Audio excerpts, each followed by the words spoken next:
اهلا بكم مشاهدينا الكرام وحلقه جديده من برنامجنا وبرنامجكم طبيب العيله. دايما بنقول مفيش احلى من الابتسامه الجميله اللي ممكن تسعد الاخرين، لكن للاسف في ناس كتير جدا بتخجل من ابتسامتهم لانهم بيشعروا ان في حاجه في الفم عندهم بتبقى غريبه، بتبقى غلط، وبالاخص لما تكون الاسنان فيها مشاكل ان هي مش مرصوصه حلو، ان هي صفرة قوي، ان هي محتاجه ان هي تعملها عمليه تنظيف. طبعا للاسف كل ده بيؤثر على الانسان.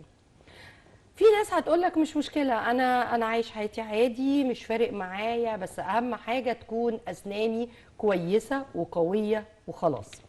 لكن للاسف حتى الناس اللي مش بتهتم يكون اسنانها مستويه ام لا بيتعرضوا ساعات لبعض المشاكل. يجي حد يقول لك انا بشعر بالام مبرحه كتير قوي، وساعات كتير جدا وانا بغسل سناني بالفرشه الاقي دم نازل، فبضطر ان انا ابطل الفرشه خالص عشان ما افضلش سناني تنزل دم، او وانا نايم افوجئ ان المخده نازل عليها دم. بتحصل ساعات ان احنا بنشعر ببعض الالام في الاسنان، ولكن بنجهل يعني ماهيه هذه الالام. ازاي اقدر اعرف ان انا محتاجه فعلا في هذه اللحظه ان انا اروح لطبيب الاسنان؟ هل كل الم بشعر بيه في اسناني بيستدعي ان انا اروح للطبيب؟ طب انا لسه عندي وجعاني وملتهبه، التهاب عادي بسيط، برضو محتاجه اروح لطبيب الاسنان؟ هي مش ممكن تخف لوحدها زي ما بنقول دايما في الوصفات، انا هعمل شويه ميه بملح كده بسيط هيروح الالتهاب مني. ايه هي المشاكل اللي ممكن تواجهنا؟ ازاي اعرف ان هذا الالم في حاجه ضروريه للذهاب الى الطبيب؟ ده اللي هنتكلم عنه النهارده، وبيشرفنا ان احنا نتلقي اتصالاتكم واستفساراتكم، وهنحاول ان احنا نجيب عن كافه التساؤلات اللي بيتم طرحها من خلالكم باذن الله. لكن خلونا في البدايه نرحب بضيفتي العزيزه دكتور بسمه الخربوطلي، استشاري طب وجراحه الفم والاسنان. اهلا بحضرتك معايا يا حبيبتي. اهلا وسهلا. دكتور، انا ساعات جدا يعني بيحصل ان انا ممكن ابقى قاعده كده والاقي عندي الم غير مبرر للاسنان، وممكن بعد يوم يروح، ودي فعلا بتحصل ساعات معايا. صحيح. يوم ويروح. صحيح. ببقى مش عارفه، طب انا اروح للدكتور؟ طب انا لو رحت له اقول له الوجع كان امبارح والنهارده انا لا اشعر باي الام؟ امتى انا محتاجه اجي لدكتور الاسنان؟ اول حاجه اشكر حضرتك جدا على الانترودكشن دي، لان فعلا دي احنا بنشوفها كل يوم في عياداتنا في الاسنان. الالم في الغالب ما بيحصلش مره واحده. يعني الألم الصارخ اللي بيخلي الواحد مش عارف ينام، مش عارف يروح الشغل، مش عارف ياكل، حياته بالعربي بتتوقف تماما، ما بيحصلش مرة واحدة. نعم. دايما بنقول بيدي علامات، العلامات اللي حضرتك قلتي اللي هي عليها. الالارم دي بقى أيوة. اللي هو ادى مرة وسكت، ادى مرة وسكت. للأسف احنا الحياة بتاعتنا واخدانا، فما بنركزش. ممكن ناخد مسكن، ممكن نقول طب هبقى اشوف هيهدى ولا لا. ده طبعا خطأ جدا، لان احنا دايما بنقول الألم ده جند من جنود الله بينبهك ان في حاجة غلط، ان في مشكلة، خلي بالك بقى. طبعا. وعمر ما كان المسكن ولا المضاد الحيوي اللي بزيادة اللي له تأثير طبعا سيء إذا كان على الجسم، على الكلى، على أجزاء الجسم كلها، هو الحل. دايما ده تنبيه، لو سمحت روح لدكتور السنان، بصة مش هتخسر حاجة. يا ريت تكون حاجة بسيطة. تقصدي ان اي ألم حتى مفروض لو استمر معايا يوم وما حسيتش تاني بحاجة اجيلك؟ يعني هقول لك معلش طبعا. انا دلوقتي لو جيت لك النهارده قلت لك انا امبارح كان عندي وجع، بس هتساليني طب في وجع النهارده، هقول لك لا انا باكل كويس ومفيش اي وجع خالص وما عنديش حاجه، عادي. يعني ايه وجع؟ وجع ده يعني في حصل خلل في الطبيعه بتاعه الاسنان، سواء الاسنان، اللثه، العظام، اي حاجه كانت. تمام. فما دام في خلل يبقى في سبب. في اسباب لما بتتلحق بدري بتكون بسيطه. انا النهارده عندي الاكل مثلا بيتحاش في الحته ما بين الاسنان، فاعمل لي الم. دي مشكله عامله الناس مثلا كتير مشاكل. باكل شوكليت مثلا، لقيت السنان وجعتني. السنان حساسه مع حاجه معينه، دي علامه ان في حاجه غلط. ممكن الشخص ما يكونش شايفها خالص، شايف السنان من فوق، بيمسك المرايه بيبص فيها لقى سطح السنان سليم. نعم. بس بالحقيقه بالكشف بالاشعه بنلاقي تسوس جانبي، المريض مش شايفه خالص. ده هو كتر خير الالم نبهنا نروح نكشف عشان نعالج المشكله في اولها.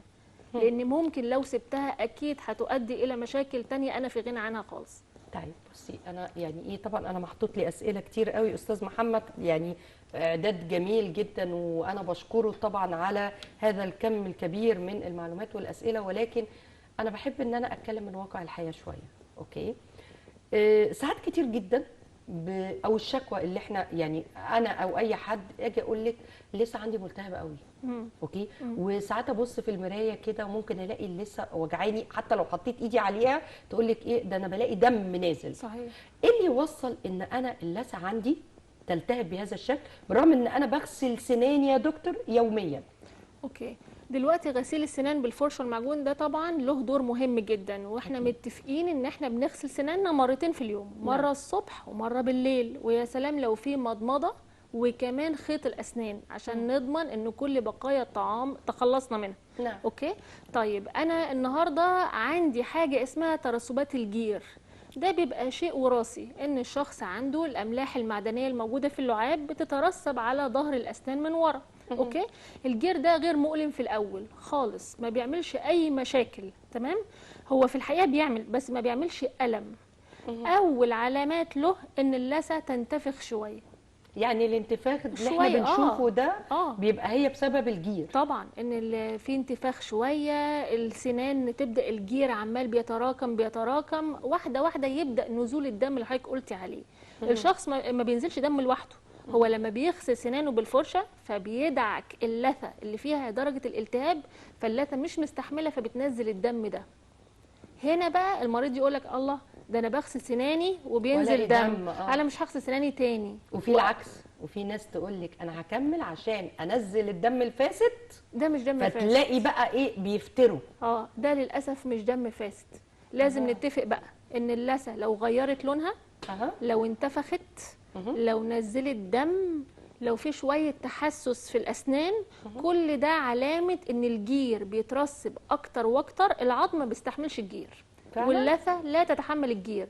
تلاقيها بعدت عن المكان واحده واحده، يحصل انحسار للعظام، يحصل ان اللثه تبعد عن المشكله دي، فتلاقي السنان بدات تتلخلخ. احنا بنخلع لناس. بس معلش وفي لي بقى عند الجزئيه دي عشان ايه ما توهش انا منك ولا انت تتوهي مني.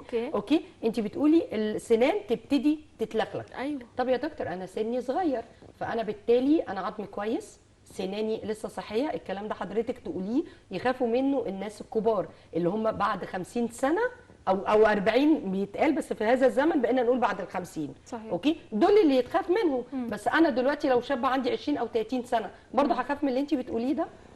تصدقي ان البكتيريا اللي بتمسك اللي بتبقى عايشه في الجير، هو الجير ده عباره عن ايه؟ الجير ده لو حضرتك كبرتيه هتلاقيه عامل زي البيوت اللي البكتيريا بتحتمي فيها. البكتيريا دي نوعها لا هوائي، بنسميها اجريسيف، عنيفه جدا جدا جدا، بحيث ان حضرتك فعلا ما بيبقاش ليها حل الا ازاله هذا الجير. ليه؟ لان حضرتك بتشيلي المكان اللي بتتجمع فيه البكتيريا، تمام. فلا طبعا لخلخه الاسنان، وان السنان تتحرك، وان السنان يجي لها تحسس، ده معرض له الصغير والكبير. يعني كل ده يتاثر بيه الصغير طبعا برضه؟ طبعا. يمكن الصغير مناعته اقوى شويه، فجسمه بيحاول يحارب المشكله دي، بس على ايه؟ ما دام انا ده، ما هو ده بقى الحمد لله دور الاعلام في ان هو بيعمل توعيه. ما دام انا عندي مشكله متمثله في ان اللثه مغيره لونها، ان اللثه منفوخه، بتوجعني، لما بغسلها بتوجعني، بتنزل دم، كل العلامات دي لا، لازم اروح لدكتور السنان. دي العلامات اللي بتنبهوا عليها، يبقى لازم اروح اكشف واطمن، لان الحل، تصدقي حضرتك ان الحل بياخد ربع ساعه. سبحان الله. لا تخدير، يعني ممكن اسهل بكتير. ربع ساعه، ولا تخدير ولا وجع ولا في كحت المينا الاسنان مثلا او اذيه المينا الاسنان، بالعكس ربع ساعه حضرتك تعملي جلسه ازاله الجير وتلميع الاسنان دي، وتبقى عاده عند حضرتك كل 6 شهور، والوقايه دايما خير من العلاج. طيب خلينا ناخد اول اتصال هاتفي. استاذه ايمان من قنا. استاذه ايمان. السلام عليكم. وعليكم السلام ورحمه الله وبركاته. ازيك يا دكتور؟ اهلا بيكي. ممكن نوطي التلفزيون بعد اذن حضرتك؟ معلش. عايزه ايه؟ شكرا جزيلا. حضرتك انا دكتوره مثلا بغسل اسناني كل يوم بالفرشه، وبرضه يعني حضرتك بتعمل ريحه كده مش حلوه، وانا عملت كل حاجه مش عارفه اعمل ايه. يعني انت بتعاني من رائحه بتحسي بيها خارجه من الفم، ورحتي للدكتور ومش لاقيه نتيجه، ده اللي بتقصديه صح؟ استاذه أيوة ايمان، حضرتك. ده سؤال أيوة. حضرتك صح كده؟ تمام حضرتك، وانا مش عارفه يعني اقترح عايزه حضرتك اعمل تسالي ايه. حاجه حبيبتي؟ لا شكرا. من عينينا حاضر يا استاذ. طب دي حاجه جديده ولا حاجه قديمه؟ لا دي اول مره انا اعاني بيها، وبرضه حضرتك يعني انا مهما بغسل اسناني برضه اللون الاصفر ما بيروحش، الجير الاصفر ده ما بيروحش منها. طب ده حاجه جديده ولا انت طول عمرك لون سنانك اصفر؟ لا دي حاجه جديده دي يعني حاجه جديده عليكي. جديده. طب بتاخدي اي ادويه؟ ابدا حضرتك ولا اي حاجه. طيب يا حبيبتي من عينينا حاضر الدكتور. حضرتك قولي. حضرتك برضه معلش، وفي انا في الدرسين اللي فوق في الناحيه واحده بس من فوق حاسه زي اللي عندهم تورم كده، فمش عارفه اعمل لهم برضه ايه. تورم؟ اه من عيني حاضر هنرد عليك. طب ليه ما رحتيش للدكتور يا استاذه ايمان؟ رحت وقال لي ملتهبه واداني مضاد حيوي وما عمليش اداكي اي حاجه. قال لك ان هي ملتهبه بس؟ ما عمليش اي حاجه، مضاد حيوي. من عينينا الدكتور هترد عليكي حالا. شكرا لحضرتك. دكتور هي كده في سؤالين، ويمكن السؤال الاولاني ده انا بسمعه كتير قوي.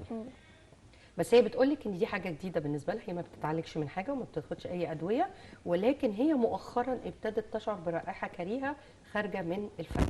ايه سبب الرائحه الكريهه؟ سبب الرائحه الكريهه حاجات كتير، منها الموضوع اللي احنا بنتكلم فيه، الجير. منها الجير.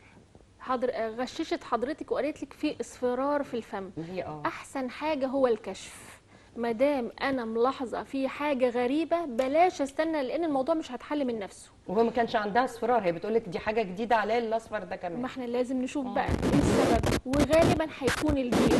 لازم نطمن على صحه الاسنان تماما، ان مفيش اي تسوس جانبي، مفيش اي حاجه الاكل بيتحشر فيها بحيث ان هو يطلع الرائحه البايخه. مش اللي ممكن هي التسوس برضو يعمل ريحه؟ طبعا لو في ضرس طبعا بايظ او حاجه؟ طبعا التسوس يعمل مشكله. الجيوب اللثويه اللي مطرح الجير اللي ما تعالجش، ما هو الجير لما ما يتعالجش اللثه تبعد وتعمل حاجه اسمها جيب، يعني بدل ما اللثه تبدا تبعد عن الاسنان. نعم. الاكل هو اللي يتحشر. طيب خلينا نروح لفاصل سريع وهنرجع لكم تاني.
ورجعنا لكم مرة أخرى، ويمكن كان حديثنا عن الأسنان والرائحة، وحضرتك ذكرتي حاجة معلش برضو، يعني احنا هنكمل طبعا كلامنا، ولكن الجيوب انت بتقولي ان ساعات اللثة بيحصل فيها جيب ما بين الأسنان. صحيح. الجيب ده انا بلاقي ناس كتير جدا وبشوفها قدامي يبتدوا يستخدموا التوث بيكس، العصيان، الكبريت، بشوف ورق كرتون يقعدوا يعملوا، هم بيبقوا فعلا تعبانين. صحيح. يعني انا بشوفهم فعلا صحيح. بتبقى مدمره، ولو بالاخص لو الاكل دخل بين السنان دي بتبقى قاتله. صحيح. اوكي صحيح. طيب انا دلوقتي لو حاجه جيب زي ده وفضل فيه الاكل هيعمل الريحه دي برضه. صحيح. الفرشه مش هتجيبه. لا. خلينا نكون صراحه، مهما هغسل برضه هيفضل الاكل. انا اطلعه ازاي لو ما استخدمش التوث بيكس واستخدم كل الحاجات الجميله دي؟ اطلعه ازاي؟ اول حاجه لازم اعرف سببه. سببه ايه؟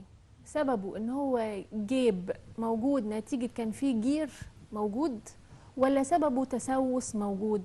اصل الاكل بيتحشر في الاول تركيبه مش حلوه، يعني احيانا التركيبات سواء كانت طرابيش او جسور بتكون نهايتها مش حلوه، فبتكون تحتيها جيوب او بينها وبين الاسنان الدائمه جيوب.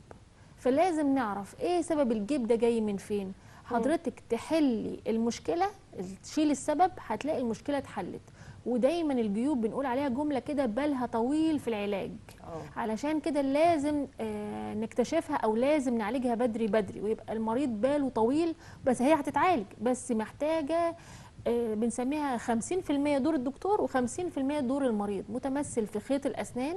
طبعا الخله زي ما حضرتك بتقولي خطر جدا، يعني ما استخدمهاش. طبعا دي عامله زي اللثه ما تكون بتاخد بوكس كده، في ضرب عليها، هي ما بتستحملش، هي مش مستحمله اساسا الاكل اللي نازل عليها وعمال يتحشر في الحته دي. كمان ادخل الخله واشكها، طبعا اللثه ما بتستحملش، ده بيسوء الحاله، والمريض بيبقى فعلا زي ما حضرتك قلتي مش قادر. حتى احنا بنسميها في طب الاسنان كانه عايز يهرش في الحته دي.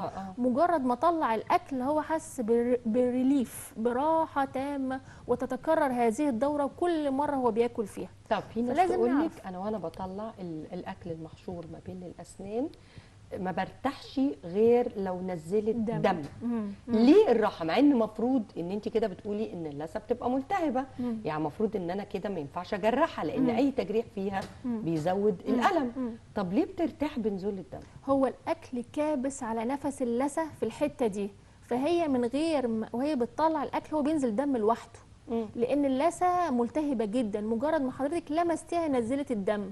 فهي رابطه الراحه بخروج الدم، لكن هو حقيقه خروج الاكل نفسه هو اللي ريحها، لان الاكل مش مكانه الطبيعي الحته دي خالص. لازم يتم العلاج، ولازم نعرف السبب. لو تسوس جانبي مثلا بنعرف نعالجه، لو هو واصل العصب برضو بنحاول ان احنا نعالجه. وعلاج العصب دلوقتي الاسنان متقدم جدا، بحيث حضرتك تقدري تنظفي القنوات العصبيه، تقدري تحشي القنوات العصبيه وتحشي الضرس، كله كامل في زياره واحده. طب دي حاجه طبعا ممتازه. احنا طبعا اتكلمنا عن موضوع الرائحه، وهي بتقولك ان في تورم في اللثه من فوق، ده كده انت برضو يعتبر واضح ان هو بسبب الجير. يعني حضرتك نصيحتك للاستاذه ايمان طبعا انها لازم تروح للدكتور عشان الجير. 10 دقائق ربع ساعه الدكتور هيعمل ليها اللازم. طب ما بتقولك هي راحت له اداها مضاد حيوي. ما هو حلوه قوي النقطه دي، اختيار الدكتور الصحيح، التشخيص الصحيح. حضرتك شخصي 50%. طب انت ممكن تدي مضاد حيوي لما معلش يعني يمكن الورم زياده، هل ينفع تشتغلي عامه ويبقى في ورم اوفر، ولا ممكن تدي فعلا مضاد حسب حيوي؟ حسب الحاله هي واخده مضاد حيوي ليه.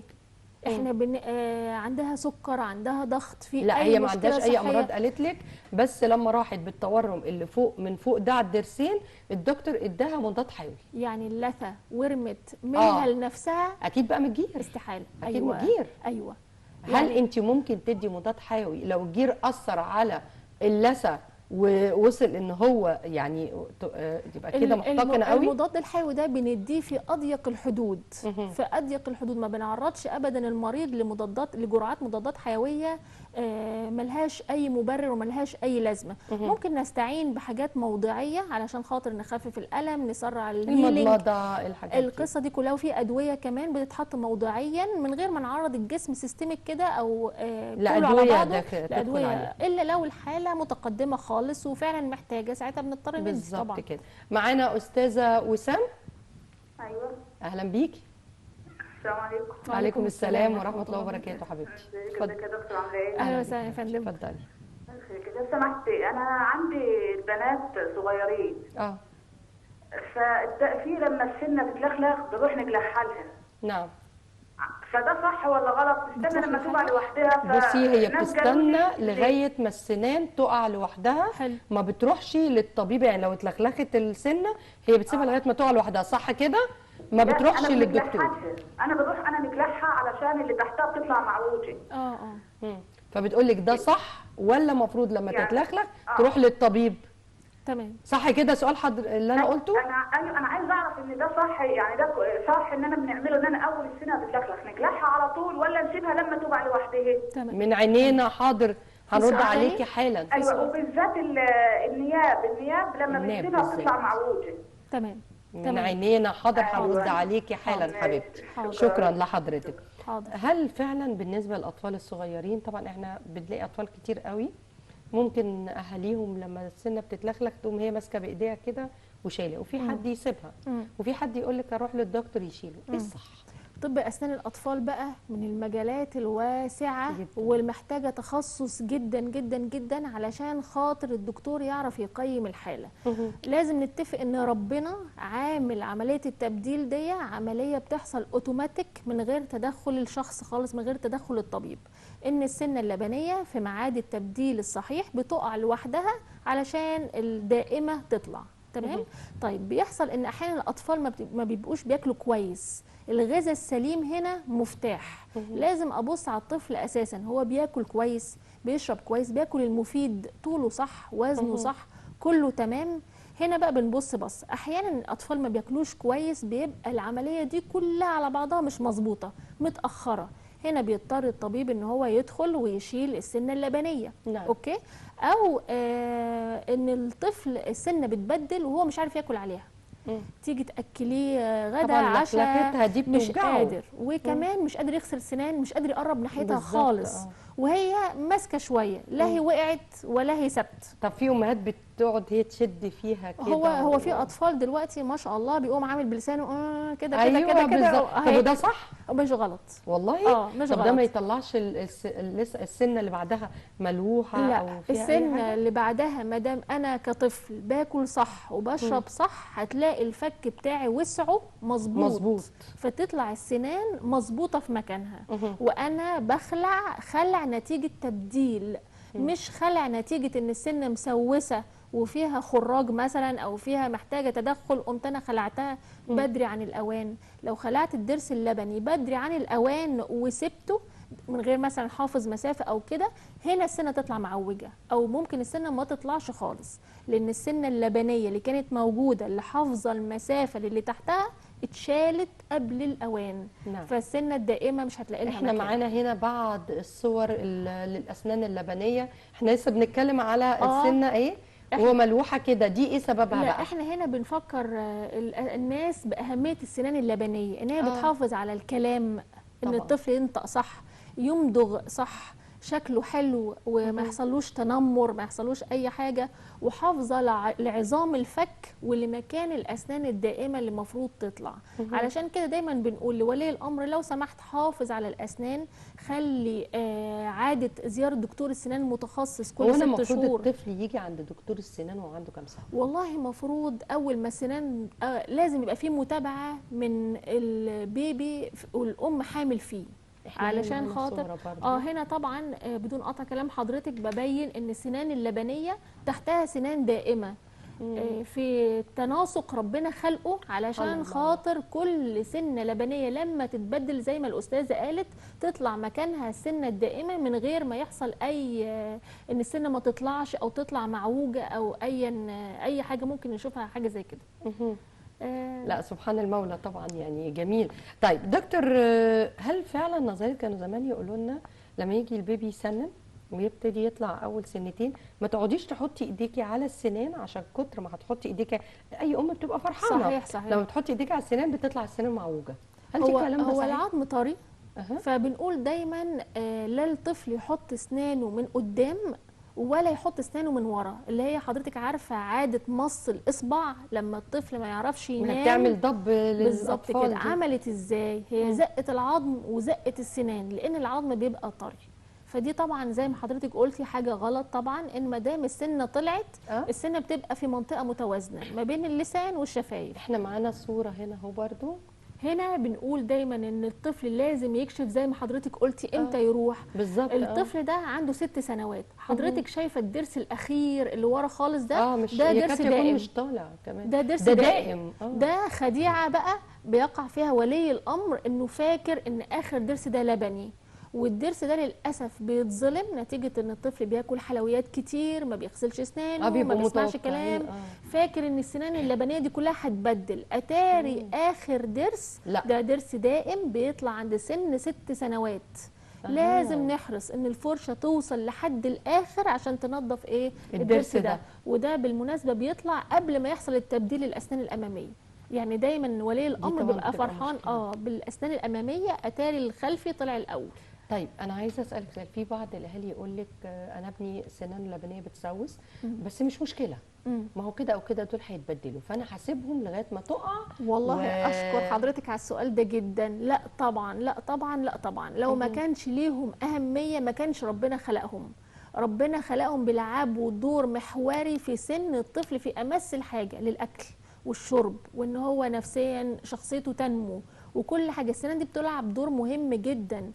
الفكر ده كان زمان ايام ما كان الاسنان طب الاسنان مش متطور، وكان الدكتور مش عارف ولو حضرتك تلاحظي وبعدين غذاهم كان غير غذا دلوقتي. طبعا غذا خالص. دلوقتي بسكوتات وشيبسيات وحاجات. للاسف بياكلوا اكل غير صحي صحيح. نهائي، عشان كده احنا بقينا نشوف السمنه كمان. ده صحيح، ده صحيح. وده برضو على فكره السمنه من اسباب ان الطفل غالبا بيبقى مخلع اسنان، مش عارف ياكل كويس، مش عارف يمضغ كويس، ميال في اكله للحلويات، فبنلاقي عنده حاجتين، التسوس وبنلاقي عنده السمنه. ما هي دي طبعا في حد ذاتها مشكله. اه طيب دكتور، انا عايزه اسالك سؤال، عشان هذا السؤال انا بشوفه كتير جدا على السوشيال ميديا، وبصراحه سالت دكاتره كتير وخدت اجابات مختلفه كتير قوي مختلفه. لكن احنا معانا الصوره، يعني انا هساله لك بس هنا الصوره دي السنه للاسنان للطفل دوا سنان سليمه من فوق تماما. الطفل دوا كان مسافر بره وجه وكشف على اسنانه، لما عملنا له اشعه لقينا فيه تسوس جانبي مش باين خالص، يعني الطفل مش حاسس بالم كمان. احب اقول لحضرتك بنسمي الضروس اللبنيه ضروس ما بتحسش او تنحى، يعني ممكن يبقى عندهم تسوس وما فيش ده اسنانه كلها تبقى مليانه خروم سوداء والطفل مش حاسس خالص. ليه؟ عشان كده الام لازم تبص على اسنان اولادها كويس. دي حاجه طبعا، وعي الام ده حاجه مهمه جدا، والزياره الدوريه ده اساسي. بدل ما انا اخش في علاج جذور. هنا طبعا بكلم حضرتك عن ان ابسط حاجه ممكن اقدمها للطفل سواء صغير او كبير اللي هي الحشو. ناس كتيره بتساوي الدكاتره ببعضها، تقول لك ما ده بيعمل حشو وده بيعمل حشو، هتفرق ايه؟ لا طبعا تفرق. نوعيات الحشو الموجوده في السوق متعدده جدا. مش هو المفروض دلوقتي يبقى فيه النوع معين هو اللي كله بيستخدمه؟ لا مش ولا كل طبيب بيستخدم حاجه اسمه كومبوزيت، حشو ابيض كومبوزيت. بس الكومبوزيت ده في منه اللي بنسميها بور كواليتي من غير ما اسمي دول او اسمي براندات. بالظبط. في انواع رديئه جدا وفي انواع محترمه جدا جدا جدا. ايه الفرق؟ الفرق في كل حاجه، الفرق في نوعيه الماده نفسها، الفرق في ان الماده نفسها محشيه حاجات. الحشو الابيض سيء النوعيه ده بيتحط في الضرس ما حضرتك ما تعرفيش تفرقي خالص، تمام؟ بعد كده الحشو ده يكش ويعمل تسوس حوله. مين بيدفع التكلفه الحقيقيه؟ المريض طبعا. معانا هنا الوان كده غريبه قوي. هنا بقى بنشجع الاطفال الصغيرين في السن ان هم يحطوا حشو، لان هو طبعا بيبقى خايف يروح لدكتور السنان طبعا. خصوصا لو هو مش متخصص. دكتور السنان المتخصص بيعرف يحتوي الطفل ويقراه. دي انواع حشوات برضو جود كواليتي او نوعيه محترمه جدا وملونه، بحيث ان احنا نشجع الطفل في اسنانه. بيبقى والله بيبقى شكلها حلو جدا. ايوه بيبقى هو وان اند اونلي، يعني بيبقى شيك جدا وبعدين خايف عليهم. هو مش اي طبيب يقدر يشتغل مع الاطفال. ده حقيقه. يعني عشان كده بقى في تخصص رسمي للاطفال في السنان فقط. دي حقيقه. اهي دي الحشوات. دي حشوات ملونه والطفل بيحرص جدا. طب هسألك السؤال اللي اي ام برضه هتبقى حريصه عليه. امان يا دكتور؟ يعني امان جدا، امان جدا، وبيفضل الحشو ده في الضرس. ده نوع الماني على فكره. نوع محترم جدا لحد ميعاد التبديل، ما بيحصلش في اي حاجه ولا ضعيف ولا ليه مشاكل صحيه. انت فاهماني؟ دكتور السنان لازم يختار للطفل الحشو اللي يقعد معاه لحد التبديل. الطفل مش هيجي لي كل يوم ياخد مثلا بنج او اشتغل بالاجهزه بتاعتي، لا. هو اوكي بيجي كل 6 شهور اكشف عليه، بس ما دام اتخذت قرار في العلاج يبقى قرار نهائي بالظبط، ما يقعدش الطفل يعاني معايا. حرام، لان حتى يعني طبعا اي ثينك ان انت لو متسوس السنه اللبنيه دي هتاثر على السنه اللي تحتها الدائمه ولا ما تاثرش؟ طبعا زي ما حضرتك قلتي النهارده لو التسوس بنسميه سرح ومسك العصب، ده هو في دروسنا احنا ممكن يسرح للعصب، فما بالنا بقى بدرس تحتيه اوريدي. انا عندي مشكله بقى، حصل خراج. طيب مين اللي تحت اللبني؟ الدائم. مين اللي بنقول قاعد في الوسط بتاع الخراج؟ الدائم يطلع بنسميه زي المفقع، زي العيش المفقع. ليه؟ لان هو محطوط في الوسط بتاع الخراج ده. فطبعا لازم ناهيك بقى عن الالم. طبعا. ان الطفل لا بيروح المدرسه ولا عارف ياكل، والام مش عارفه تنام لان هو الولد مش عارف ينام. فطبعا قصه ومسلسل كده بايخ. لازم دايما الكشف الدوري. والله انا لقيت علاج عصب، بالمناسبه النقطه دي حلوه جدا حضرتك فتحتيها. بنشوف شغل دايما مش صحيح، ان الدكتور احيانا بيخطئ في تقدير الحاله. يعني المفروض ان هو مثلا يتعمل له حشو عصب، بيتعمل له حشو عادي. لا، انا عانيت من هذا الموضوع قبل كده. اتحشالي حشو عادي وهو في الاخر انا كان في خراج. ما نمتش. طيب. اتفتحت لي العياده الساعه 4 الفجر. طب ايه رايك لان حضرتك؟ وجع الخراج بيبقى صعب جدا جدا جدا. ويا بقى لما يتشال كمان الحشو ويبقى فيه خراج والدكتور مش واخد باله، دي بتبقى مصيبه بصراحه. وما بال حضرتك يعني. بقى مثلا بحد عنده 5 سنين ولا 6 سنين؟ لا، ربنا يعينهم، لان احنا الكبار ما بنبقاش مستحملين. هو المفروض اي ثينك ان انتوا قبل ما تحشوا لازم تطمنوا ان الضرس ما فيش حاجه تحتيه. طبعا لازم يتعمل اشعه ولا ايه؟ ده اكيد لازم في حاجه اسمها كشف بالعين. ان هو عشان كده بقول لحضرتك التشخيص على التليفون، او ان الواحد يكتب مضاد حيوي على الفاضي، غلط.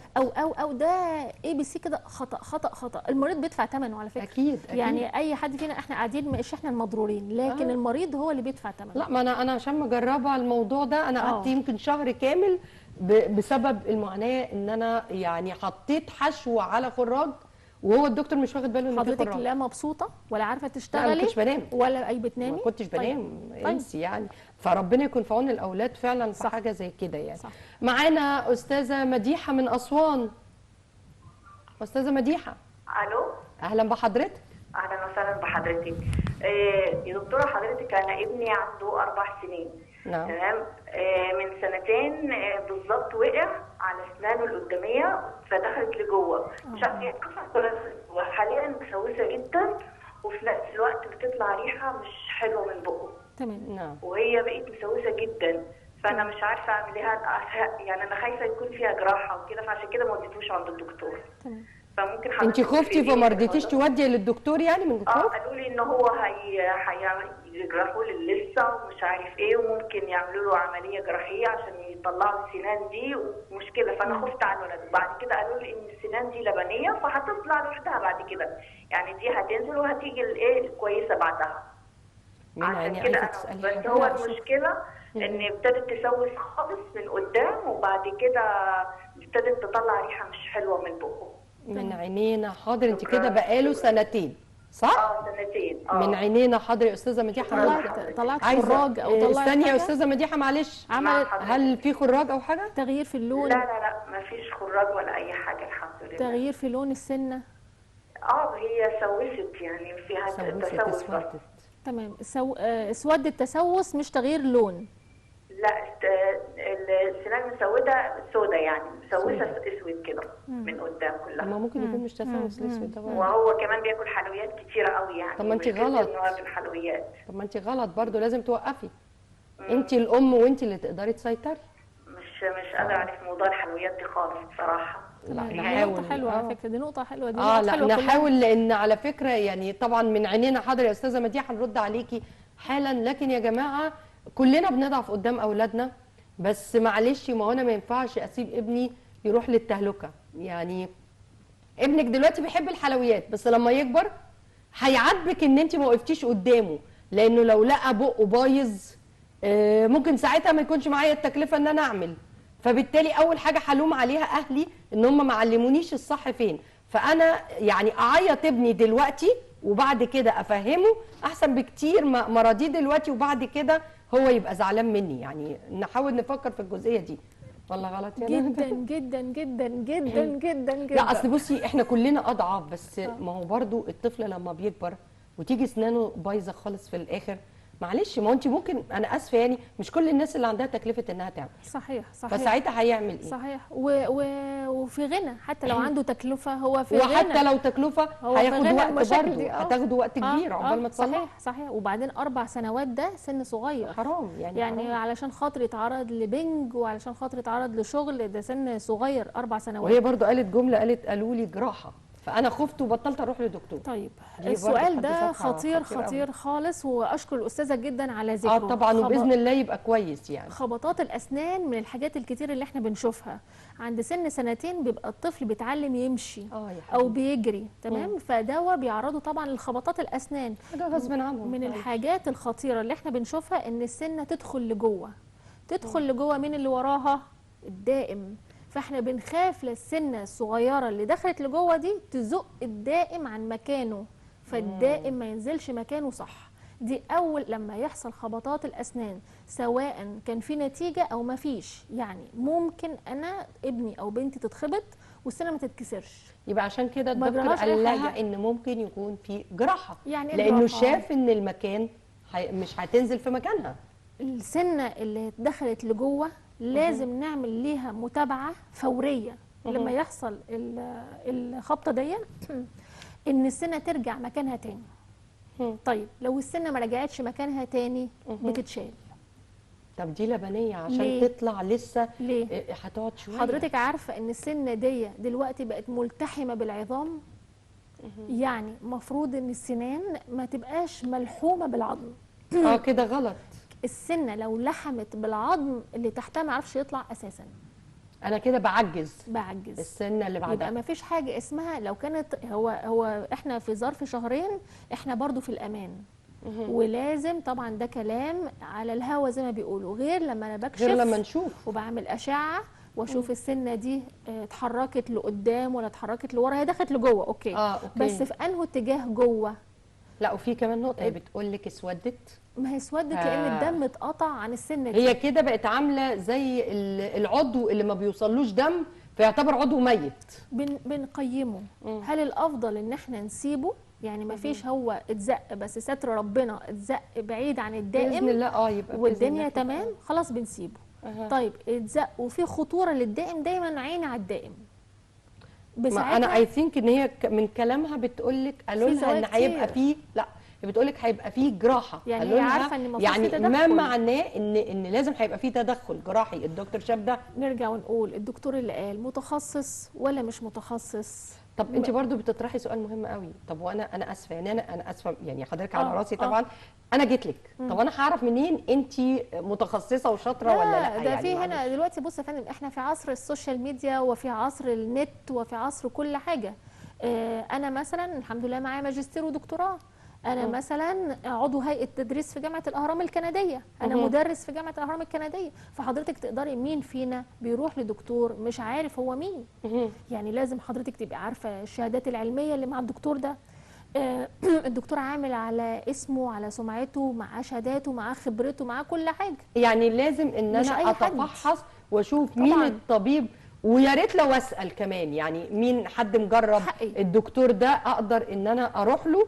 طيب هي دلوقتي بتقول لك في رائحه كريهه جدا. الموضوع كله لازم يتعالج صح. وحكايه ان الطفل بياكل حلويات مش عارفه اعمل عليها غلط، ده غلط. كنترول، انا هقول تركه كده. دلوقتي كل طفل له الحته بتاعته اللي بيضعف منها.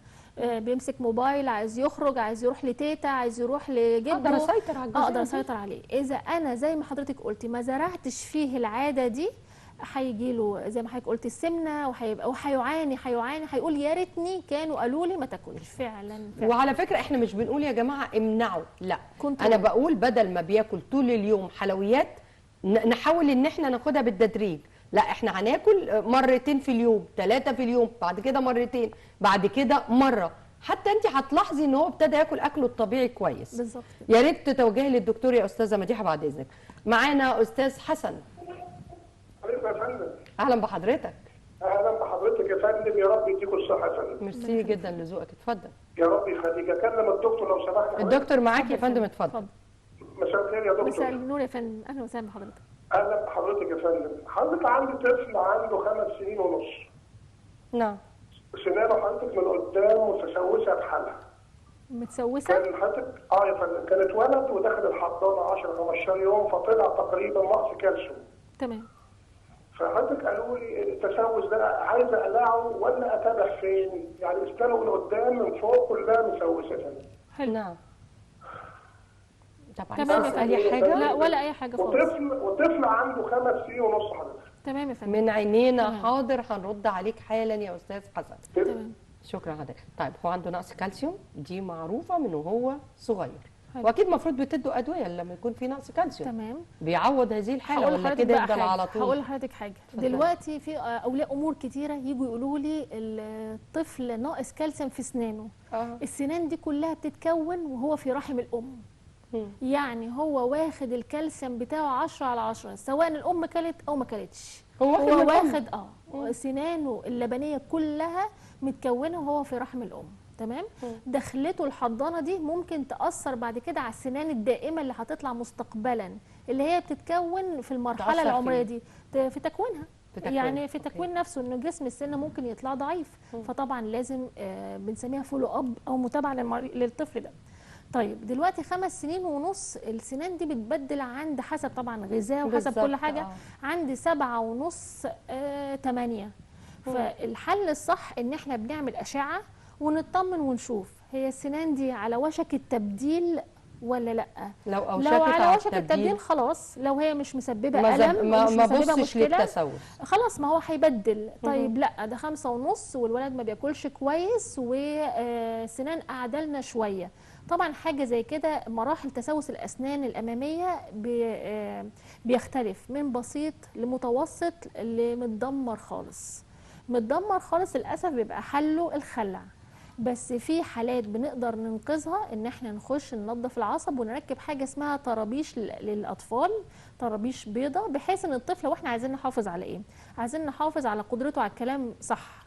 ما يسقسقش ولا يغير طريقه كلامه. عايزين نحافظ على نفسيته. 5.5 ده يعني داخل KG 1 KG 2 والاطفال هيتريقوا عليه. عايزين نحافظ على نفسيته، عايزين نحافظ على الاكل والشرب ان هو يقدر ياكل ويشرب صح. فاللي انا عايزه اقوله قد ما نقدر بنستموت لابقاء الاسنان. طب انت نصيحتك لاستاذ حسن ان هو يعمل ايه دلوقتي؟ ان هو دلوقتي السنان الاماميه بيقول لك كلها متسوسه خالص. هو ولي الامر ممكن يكون باصص نظره تشاؤميه، لكن دكتور السنان عنده الحل الصح.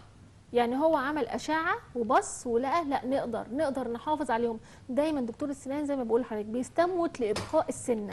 مش صح ان انا اضحي بالسنه خالص، انا بحاول ابقيها حتى لو هي على وشك التبديل اقول له سيبها، هي هتبدل لوحدها، هي هتقرب. 5.5 يعني احنا قدامنا سنتين. يعني بتحاولوا ان انتوا تنقذوا ما يمكن انقاذه زي ما بيتقال. ايوه. والنهارده عندنا حاجه اسمها زيركون كراونز للاطفال.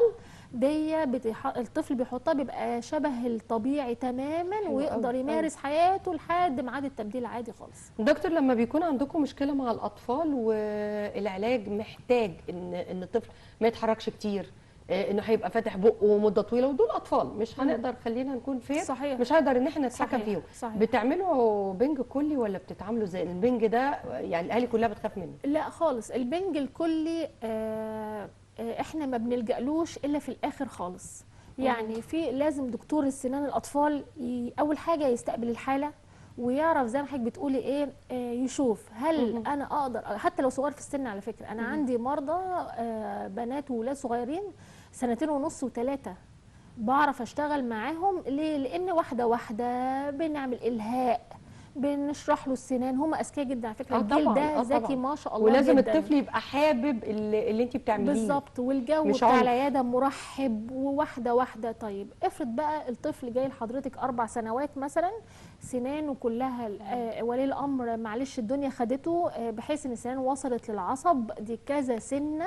الطفل لازم ياخد حقنه بنج محترمه، يتعامل مع التنميل في الفك وده شعور غريب عليه، يفضل قاعد ثابت عشان العلاج العصبي يتم تماما. ده طبعا بيبقى استحاله. بالظبط. هنا بقى حضرتك لازم زي ما حضرتك بتقولي اعرف الدكتور ازاي. لازم انقي دكتور متخصص في الحته دي. ليه؟ لانه اول حاجه هيعرف يدخل الطفل البنج الكلي صح، يتعامل مع دكاتره التخدير صح، يعرف يهيئ الطفل قبل العمليه اساسا صح، يشتغل بسرعه. طبعا لان احنا مش هندي كميات كبيره، انتوا هتبقوا بتجروا لان هيبقى البورشن بتاعت البنج قليله. في ناس مش متخصصه بتخش تعمل العمليات، بتلاقي الطفل عمل في 4 ساعات وفي 3 ساعات وفي 5 ساعات طب ليه انا كان ممكن الثلاث اربع خمس ساعات دول اعملهم في ممكن ساعه، تخلصوا كل حاجة. ساعه الا ربع. بالظبط. ليه؟ لان ده في فرق ما بين واحد متمرس ايده شغال على طول، ده شغلانته بيخلص بسرعه، ده بيفرق في كميه الادويه اللي المريض بياخدها، وبيفرق في حاجه اسمها وجع ما بعد الشغل. طبعا دي بنبقى ربنا يكون في عونهم الاطفال. يعني معلش يا جماعه نحاول ان احنا نركز مع اولادنا شويه، لان اي مشكله بتحصل للاسنان ما ينفعش ان انتوا تهملوها على امل ان هو هيبدل، لا هيفاجئكم. التسوس هيفاجئ، ممكن يأثر على الجمعة يعني على الضرس الاساسي، ما يطلع هو نفسه مسوس ولا غلط؟ لا طبعا مش ممكن يتسوس اللي طالع كمان؟ لا. امال ايه اللي يحصل؟ افرضي دلوقتي انا سبته مسوس الضرس على امل ان انا اللي بعديه هيطلع هيأثر بقى هيأثر فيه. هي دي رحمة ربنا ان اللبني وحدة لوحدها والدائم وحدة لوحدها. يعني مشاكل معروف ان ده من رحمة ربنا برضو، يعني معروف ان طبيعة حياة الاطفال فيها حلويات وفيها عدم التزام وفيها فالسنان اللبنية دي الحمد لله انها بتقع علشان السنان الدائمة تطلع في مرحلة اكبر، يكون الطفل حصل له نضوج، بدأ يفهم، بدأ يعرف حتى يغسل سنانه بالظبط كده. فدي الحمد لله، لا الحمد لله والشكر لله. يعني مهما حصل من تسوس الضرس الرئيسي الدائم في امان. بس نلحق، يعني لو انا حصل تسوس اللبني اعمل له معالجه صح. يعني لو انا خلعته وسبته وطنشت المسافه الفاضيه دي لو ما اتحطلهاش عشان كده بنحتاج بعد كده تقويم لان الدنيا بتقفل. طبعا عشان كده يحصل له بس بنسميها مانجمنت صح، يعني ان احنا نعالج الحاله صح. طيب دكتور انا كنت بسالك على سؤال، يعني انا بلاقي السوشيال ميديا كلها قايمه دلوقتي في قمه الاعلانات عن الفرش اللي بالفحم او المعجون اللي بالفحم. انا بصراحه دخلت كتير جدا لاني كنت انا مش هقول لك اني ما اشتريتش، لا انا اشتريت زي كل الناس لان طبعا كلنا بنهتم، ولكن انا ما استخدمتهمش لان لقيت بعض الابحاث اللي منشوره اللي بتقول ان ده بيؤثر على السنان، وهناك اخرون بيقولوا لا. ايه الصح؟ اول حاجه بشكر حضرتك السؤال ده جدا لان بتساله تقريبا كل يوم. بالظبط. اذا كان معاجين الاسنان اللي هي بالفحم، اذا كانت الوصفات اللي بنقراها على النت اللي هي هات بيكربونات الصوديوم ويشتغل بيها الليمون والملح وتعجبيه الاسنان، طبعا بيهتم بالعاده دي كل فرد فينا لانه عايز سنانه تبقى بيضاء. تمام. بس الابحاث لقت ان على المدى الطويل الحاجات دي بتشيل من الاسنان. هو ايه اللي بيحصل؟ المعجون او الحاجات اللي هي الوصفات اللي بالفحم والحاجات دي بيبقى فيها حاجات صغيره جدا بتخربش اللثه بتقشرها. هي بتشيل اللون الاصفر فعلا وبتشيل من الاسنان برضو. بعد سنه 2 3 حضرتك لا تعرفي. وللاسف السنان في الاول بتبقى ناعمه، ولكن بعد كده انتوا هتكتشفوا ان هي بقت خشنه جدا. فحذاري من فرش الفحم، حذاري من معجون الفحم، من الوصفات بتاعه الكربونات والحاجات الكتير دي. دكتور بجد انا سعيده بوجودك معايا جدا النهارده، بشكر ضيفتي العزيزه دكتور بسمه الخربوطلي استشاري طب وجراحه الفم والاسنان. شكرا لحضرتك ونورتيني حبيبتي. ميرسي خالص، ربنا يخليك. مشاهدينا الكرام يا رب النهارده حلقتنا تكون عجبتكم، بشكركم بشكر كل فريق العمل، وحتى نلتقي حلقه جديده لكم مني كل تحيه.